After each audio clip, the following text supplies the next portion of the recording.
बच्चों, हम लोग आज रिस्पिरेशन चैप्टर पर आधारित कुछ मल्टीपल चॉइस क्वेश्चन के बारे में डिस्कस करेंगे जो आपके एनटीएससी के लिए, क्लास 10 के एग्ज़ाम के लिए और 11 के बच्चों के लिए, नीट के लिए भी, और कुछ और कॉम्पिटिटिव एग्ज़ाम्स हैं जहाँ पे जनरल साइंस, बायोलॉजी से रिलेटेड क्वेश्चन पूछे जाते हैं, वहाँ के लिए भी ये टॉपिक बहुत ज़रूरी है और काफ़ी कुछ क्वेश्चन पूछे जाते हैं। तो हम देखते हैं आज कुछ breathing system, process of exchange of gases and cellular respiration के बारे में। और क्विकली इसमें हम देख सकते हैं, यहाँ देख सकते हैं कि नॉस्ट्रिल्स, जैसे नेजल पैसेज, और यहाँ से माउथ, बकल कैविटी दोनों जाके कहाँ, नेजोफेरिंक्स में ओपन होते हैं। और यहाँ से आप देख सकते हैं कि यहाँ नेजल पैसेज अल्टीमेटली नेजोफेरिंक्स से होते हुए कहाँ आ गया, ट्रैकिया में।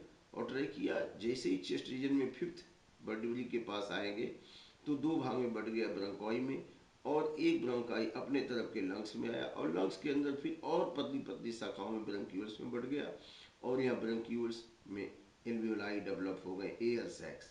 तो this alveoli are highly supplied with blood capillaries for exchange of gases.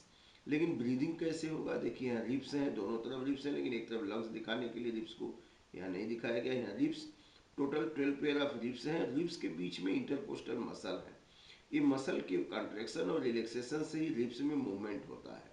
अगर ये मसल कॉन्ट्रैक्ट हुआ तो रिप्स मूव्स अपवर्ड, अगर रिलैक्स होगा तो रिप्स कहाँ चला जाएगा, नीचे। और डायफ्राम है, तो आप देख सकते हैं कि ड्यूरिंग इंस्पिरेशन मीन्स इनहेलेशन, जब हम सांस लेते हैं तो क्या होता है, द इंटरकोस्टल मसल कॉन्ट्रैक्ट्स, ये मसल्स कॉन्ट्रैक्ट करेंगे, तो जब कॉन्ट्रैक्ट करेंगे तो रिप्स ऊपर खींचेंगे, the moves to ribs moves towards upward, ribs moves towards upward, और डायफ्राम नीचे आएगा। देखिए एरो निशान बना है नीचे, तो रिप्स ऊपर जाएंगे, डायफ्राम नीचे आएगा, तो पूरा थोरेसिक चेम्बर का वॉल्यूम बढ़ जाएगा और लंग्स उसमें एक्सपेंड करेंगे। जैसे एक्सपेंड करेगा लंग्स, तो लंग्स के अंदर प्रेशर एकदम कम हो जाएगा एयर का। जब एयर का प्रेशर लंग्स के अंदर कम हो गया तो बाहर से तेजी से दौड़ते हुए लंग्स में आ जाएगी। कैसे, nostrils, nasal passage, trachea, bronchus, bronchioles और एल्वियोलाई में आ जाएगा। फिर एक्सचेंज ऑफ गैसेस होंगे वहाँ।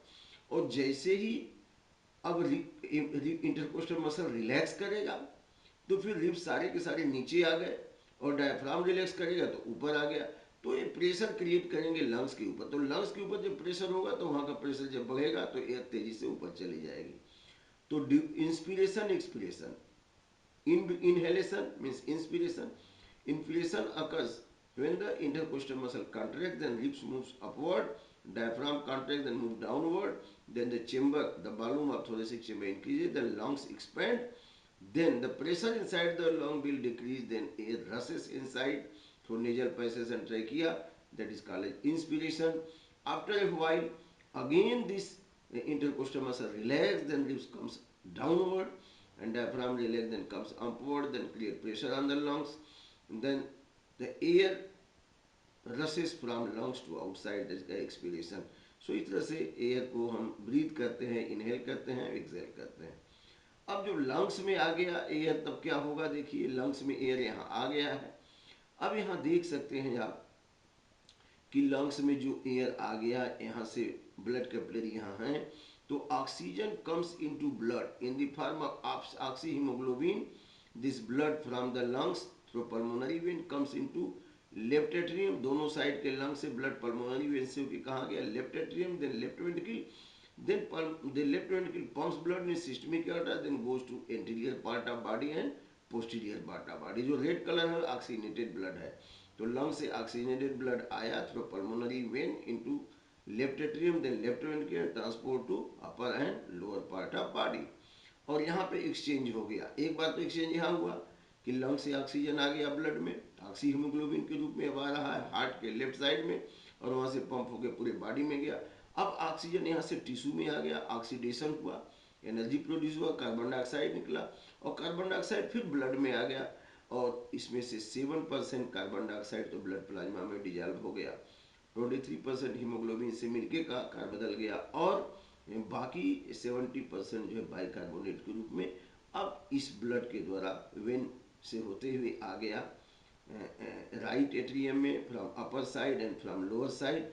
राइट एट्रियम से राइट वेंट्रिकल में आया, और फिर राइट वेंट्रिकल जब पंप करेगा तो पल्मोनरी आर्टरी से होते हुए अपने अपने साइड के लंग्स में आ गया। तो इसमें ऑक्सीजन नहीं बल्कि कार्बन डाइऑक्साइड ज़्यादा है, तो एक कार्बन डाइऑक्साइड देखिए ज़्यादा है, तो फिर यहाँ पे कार्बन डाइऑक्साइड क्या होगा, लंग्स में आ गया और लंग्स से ऑक्सीजन ब्लड में आ गया। तो अब ड्यूरिंग इन एक्सहेलेशन अब CO2 जो लंग्स में आया है वो बाहर निकाल दिया जाएगा। एल्वियोलाई में आया, एल्वियोलाई से ऑक्सीजन कहाँ आ गया, टिश्यू में आ गया, और टिश्यू से कहाँ आ जाएगा, सेल में, सेल में आ जाएगा, सेल में आ जाएगा तो माइटोकॉन्ड्रिया में आ जाएगा, वहाँ सेलुलर रेस्पिरेशन होगा। तो ये हो गया एल्वियोलाई के अंदर एक्सचेंज ऑफ गैसेस, और टिश्यू के अंदर भी एक्सचेंज ऑफ गैस। देखिए यहाँ पे एल्वियोलाई में एक्सचेंज ऑफ गैसेस हो रहा है, यहाँ जो ऑक्सीजन आ गई टिश्यू में, upper part body, lower part body यहाँ भी हो रहा है।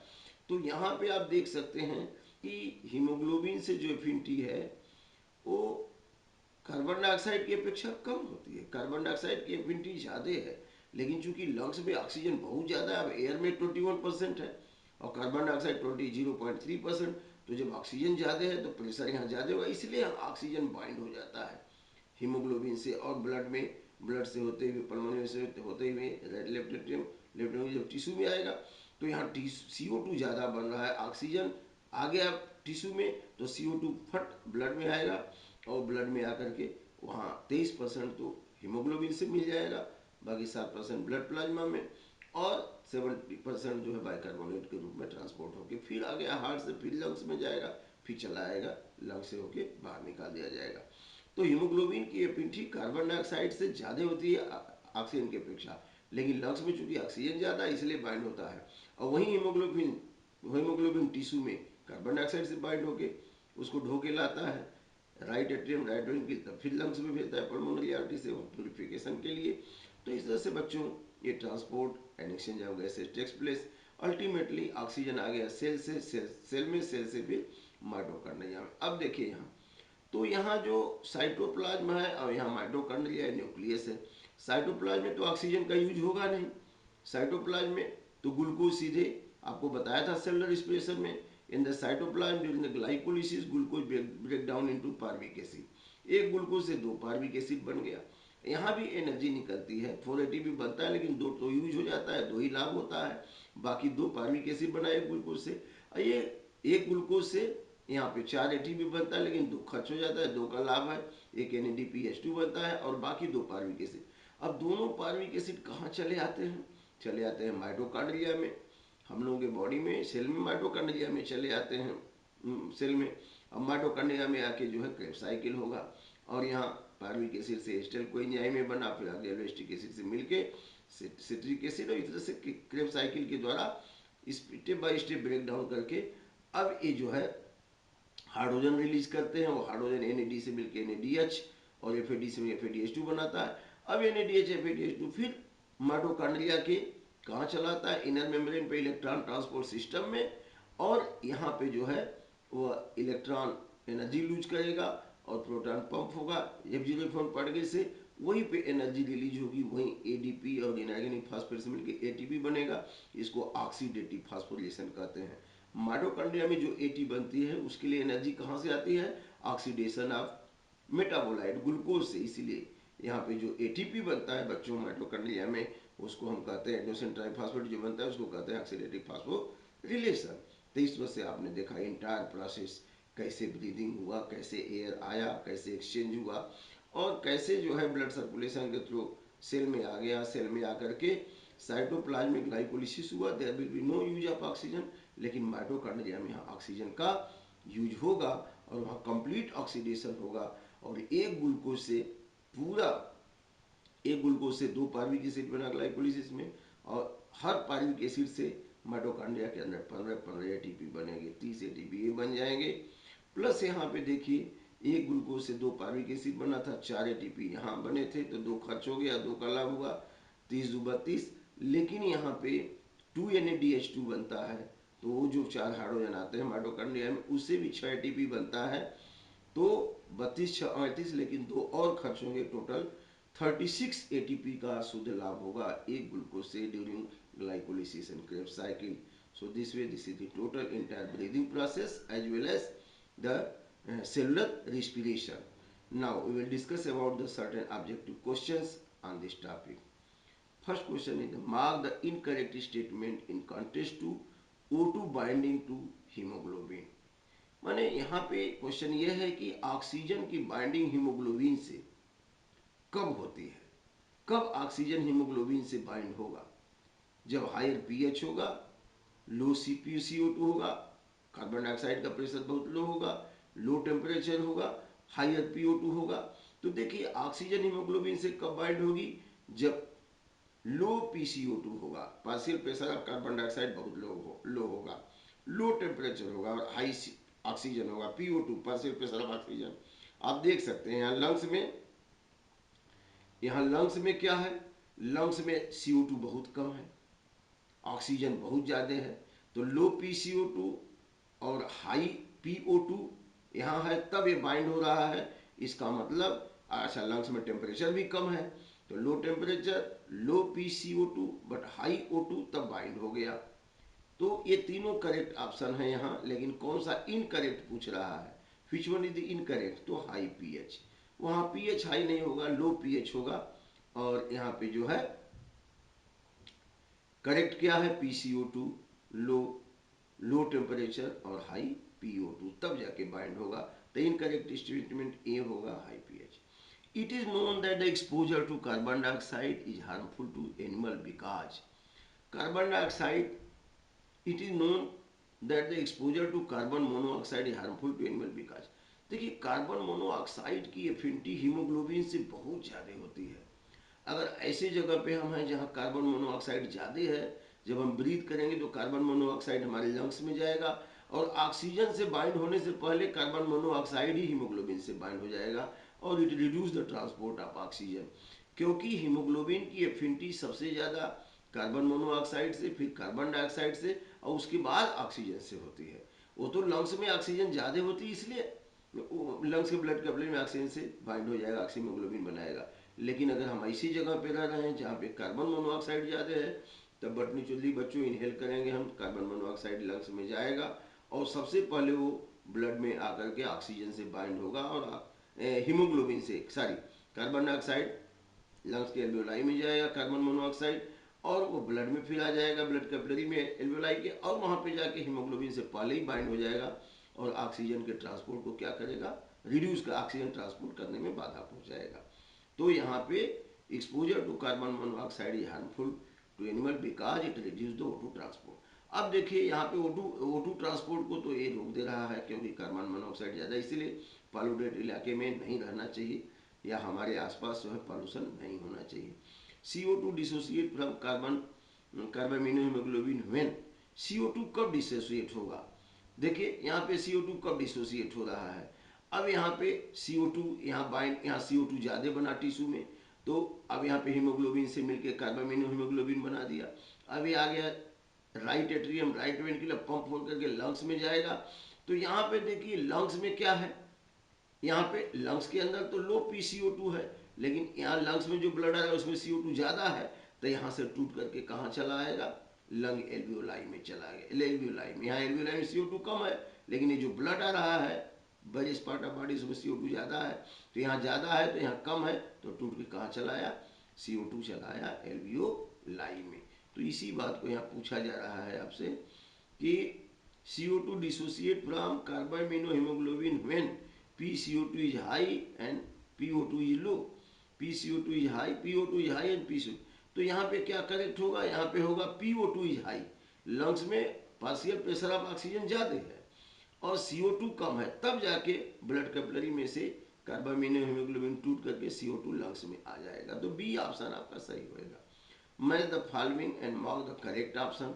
तो यहाँ पे देखिए अर्थवर्म है और इधर में मॉइस्ट क्यूटिन। ओके, अर्थवर्म में मॉइस्ट क्यूटिन होता है ताकि उसमें क्यूटिनियस रिस्पिरेशन होता है, उसके स्किन में ब्लड सप्लाई खूब होती है, तो एक्सचेंज ऑफ गैसेस होगा। इंसेक्ट यहाँ है, इंसेक्ट किसे ब्रीथ करता है? ट्रेकिया से।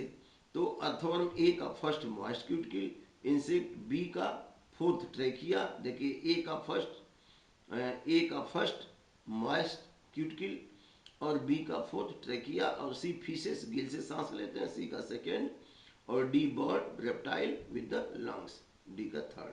तो correct option will be the B. Now, electron transport system ETS is located in mitochondria. तो electron transport system is located in the inner membrane. Electron transport system contain several electron carrier which is present in inner membrane of mitochondria. The ultimate electron acceptor of respiration in aerobic organism. The ultimate electron acceptor of respiration in aerobic organism, aerobic respiration occurs in mitochondria. And finally, in the mitochondria, electron and proton both are accepted by oxygen and form metabolic water. तो oxygen इसका final electron acceptor है. Hydrogen proton और electron दोनों को accept करता है. Which one of the following exhibit the highest rate of respiration. तो highest rate of respiration बच्चों जर्मिनेटिंग सीड में होगा. इसका बी ऑप्शन सही होगा. Mitochondria called power house of the cell, ये आप जानते हैं. Which of the following observation support this statement. क्यों उसको power house of the cell कहते हैं, देख लीजिए. यहाँ पे क्या है, इसी माइटोकॉन्ड्रिया के अंदर एटीपी ज़्यादा बन रही है, इसीलिए इसको क्या कह देंगे आप, माइटोकॉन्ड्रिया को क्या कहेंगे, पावर हाउस से, बिकॉज माइटोकॉन्ड्रिया सिंथेसाइज एटीपी. वो एटीपी को सिंथेसाइज, माइटोकॉन्ड्रिया है भी डबल मेम्ब्रेन है, तो डबल मेम्ब्रेन है ठीक है, लेकिन इसकी वजह से उसको पावर हाउस नहीं कहते हैं क्योंकि वो एटीपी एनर्जी पैकेट बनाता है, इसलिए कहते हैं. Enzyme of the Krebs cycle are found in mitochondria. Okay, वो भी सही है. Mitochondria found in almost all part, लेकिन mitochondria called as powerhouse of the cell because mitochondria synthesize ATP energy packet. The end product, यहाँ पे ATP हो गया. The end product of oxidative phosphorylation is, oxidative phosphorylation में end product क्या होगा, ATP बनेगा और metabolic water बनेगा. यही होगा, डी सही है. Glycolysis takes place in, glycolysis कहाँ होगा, साइटोप्लाज्म में होगा. देखिए यहाँ साइटोप्लाज्म में ग्लाइकोलिसिस होता है. ग्लूकोज गेट करने में पार्विक एसिड, जब पार्विक एसिड फिर माइटोकॉन्ड्रिया में जाएगा तब क्रेब्स साइकिल होएगा. तो साइटोप्लाज्म में क्या हुआ बच्चों, ग्लाइकोलिसिस हुआ. अब अगला है, when air is blown from mouth into test tube containing lime water. एक टेस्ट ट्यूब में लाइम वाटर लिया है आपने, उसमें मुंह से हवा फूका तो lime water turn milky due to presence of. तो लाइम वाटर क्या है, CO है. अब कार्बन डाइऑक्साइड आप फूकेंगे उसमें तो CO प्लस CO2 CaCO3 बना लेगा तो मिल्की हो जाएगा. तो इसका मतलब कि हमारे जो हम सांस छोड़ते हैं उसमें कार्बन डाइऑक्साइड है, तो बी ऑप्शन सही है. The correct sequence of anaerobic respiration in east is, east में एनारोबिक रिस्पिरेशन होगा तो क्या बनेगा. देखो ग्लाइकोलिसिस तो दोनों में कॉमन है, मैंने ब्लैक बोर्ड पे बना के दिखाया था कि ग्लाइकोलिसिस तो दोनों में कॉमन है, चाहे एरोबिक हो चाहे एनारोबिक हो. ग्लूकोज से पार्विक एसिड बनेगा और 4 ATP बनेंगे, उसमें से 2 खर्च हो जाएंगे, 2 का लाभ होगा. फिर पार्विक एसिड अगर ऑक्सीजन मिला तो माइटोकॉन्ड्रिया में कंप्लीट ऑक्सीडेशन होगा. लेकिन ईस्ट में क्या होगा, ईस्ट में तो फर्मेंटेशन होता है, एरोबिक रिस्पिरेशन तो होता नहीं. तो ईस्ट में ग्लूकोज इन साइटोप्लाज्म पायरुवेट, ठीक है, ग्लूकोज साइटोप्लाज्म में पायरुवेट में बदल गया, पायरुविक एसिड में माइटोकॉन्ड्रिया इथेनॉल का, तो यहाँ पे इथेनॉल तो साइटोप्लाज्म में बनेगा, माइटोकॉन्ड्रिया में तो बनेगा नहीं. Glucose in cytoplasm, pyruvate in cyto, no. Lactic acid तो मसल सेल में बनता है. Glucose in cytoplasm, pyruvate in mitochondria, no. यहाँ पे देखिए glucose in cytoplasm, yes, glucose cytoplasm में पायरुवेट में बन गया and in cytoplasm ethanol plus carbon dioxide. बताया ना कि फर्मेंटेशन ईस्ट में होगा, जब फर्मेंटेशन होगा तो इथाइल एल्कोहल बनेगा, उसी को इथेनॉल कहते हैं. तो डी ऑप्शन आपका हो गया सही. Which of the following is most appropriate for the aerobic respiration. इसमें एरोबिक रिस्पिरेशन के लिए कौन सबसे ज्यादा एप्रोप्रिएट है. एरोबिक रिस्पिरेशन कहाँ होगा भाई, माइटोकॉन्ड्रिया में होगा. तो glucose in mitochondria pyruvate, no. Glucose in cytoplasm pyruvate, glucose in cytoplasm pyruvate plus energy, yes, थोड़ा एनर्जी निकलेगा. And in mitochondria carbon dioxide, water and energy. ये सबसे सटीक आंसर है. Glucose in cytoplasm get convert into pyruvate and some amount of energy, और जब pyruvate when enters into mitochondria then produce complete break down occur, then produce energy, carbon dioxide, water. तो C option सही है यहाँ पे. अब यहाँ पे नेक्स्ट है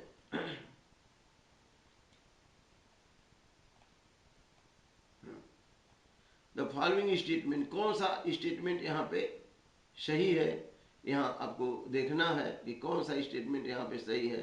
the inhalation lips moves inward and, हाँ, ड्यूरिंग इनहेलेशन, जब हम सांस लेते हैं तो रिब्स मूव्स इनवर्ड, जब सांस लेते हो रिब्स तो अपवर्ड जाएगा, क्योंकि इंटरकोस्टल मसल काट रखेगा तो अपवर्ड जाएगा, इनवर्ड जाएगा नहीं, तो स्टेटमेंट गलत है।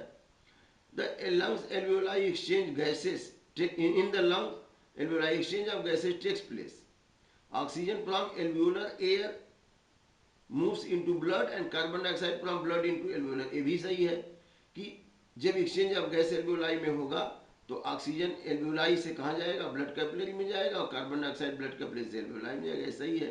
Haemoglobin has greater affinity for carbon dioxide than the oxygen, ये भी सही है। और in alveoli increase surface area of exchange of gases, ये भी करेक्ट है। तो इसमें से 3 तो करेक्ट है बच्चों, एक पहला वाला गड़बड़ है। तो कौन सा सही है, B, second, third and fourth, A सही है। which is the correct sequence of the air passage during inhalation, सबसे करेक्ट सीक्वेंस क्या होगा?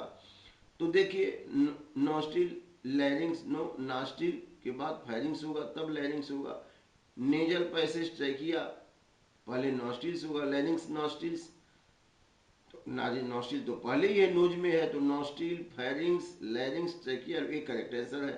Nostril pharynx larynx trachea alveoli आप देख सकते हैं यहाँ पे देखिए, यहाँ nostrils nasal passage then pharynx तब लैरिंग्स जब ट्रैकिया तब एल्वियोलाई है, तो ये ऑप्शन सही है आपका, ये ऑप्शन सही है। पंद्रह का नॉस्ट्रिल्स पहले होगा, फिर फैरिंग्स होगा, फिर लैरिंग्स होगा, फिर ट्रैकिया आएगा, तब एल्वियोलाई आएगा। तो nostrils pharynx larynx trachea alveoli.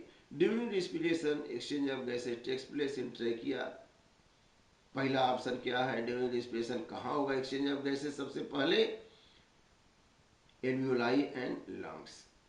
Trachea में तो एक्सचेंज ऑफ गैस होगा नहीं, एल्वियोलाई एंड थ्रोट में भी नहीं होगा, थ्रोट एंड लंग्स में alveoli and alveoli of lungs, alveoli of lungs में क्या होगा, एक्सचेंज ऑफ गैसेस होगा, एल्वियोलाई ऑफ लंग्स में एक्सचेंज ऑफ गैसेस होगा। तो बच्चों इतने क्वेश्चन है, आप इसको देखा, थैंक यू वेरी मच, और इसको पढ़ लीजिए अच्छे से, और बाकी लिंक में जाके रेस्पिरेटर चैप्टर डिटेल में हमने पढ़ाया है, ग्लाइकोलिसिस कैप्साइकिल इलेक्ट्रॉन ट्रांसपोर्ट सिस्टम, उसको आप देख लीजिए और डिटेल में अच्छा हो जाएगा, क्लियर हो जाएगा। Thank you very much.